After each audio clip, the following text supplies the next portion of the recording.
obviously, without Bob. A little bittersweet. How are you feeling tonight? A lot of bitter, a fair amount of sweet, but an undercurrent of bitter.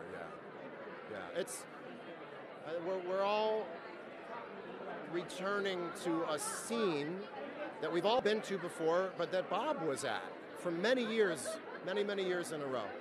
And this was his pride and joy. This is what he would ask his friends once a year if they could please do.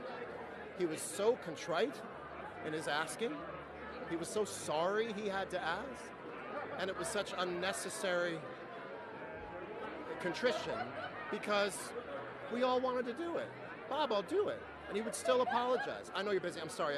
Bob, I just said yes. I know. I'm sorry. You get this all the time. Bob, I want to. And tonight is our opportunity to say, Bob, we all want to do this, you know?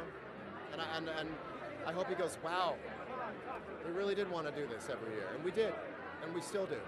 You guys are obviously such good friends, but for people at home that didn't know why you were such good friends, what was it about him that was such an amazing friend? He was so deeply metaphysical and such a poet. Dirty, and his skill set, vocabulary-wise, was a different thing, because that's what comics do. But he tapped in. The guy was constantly tapped in, right? That's what musicians are. We're constantly tapped in. What's the emotion? How does this make me feel? Do I want to hold on to this emotion, or do I want to change it, or do I want to get out of it? And he was so expressive about his emotions, so well-adjusted. He would say, I feel sad today. I mean, really so well-adjusted, which I think was through having to be well-adjusted because of a lot of loss in his life. And so we would just sit for hours. We wouldn't rib each other like comics. You know, I think I get something out of sitting with comics because it's my little field trip into how comics work or think.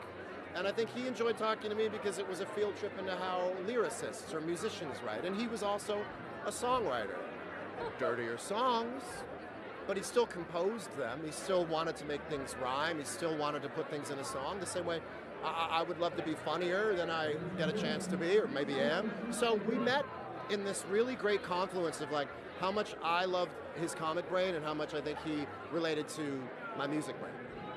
What do you think everyone would think, or what would he think of everyone coming together tonight for him? I mean, he'd be wildly embarrassed, but I mean, loved. I mean, he would just say thank you. His head would go 45 degrees and he would go, thank you, thank you. He would say to everyone, thank you. And then he would say, I'm so sorry you had to come out. I'm so sorry you had to come out. Bob, we all want to be here. And this is the testament to that.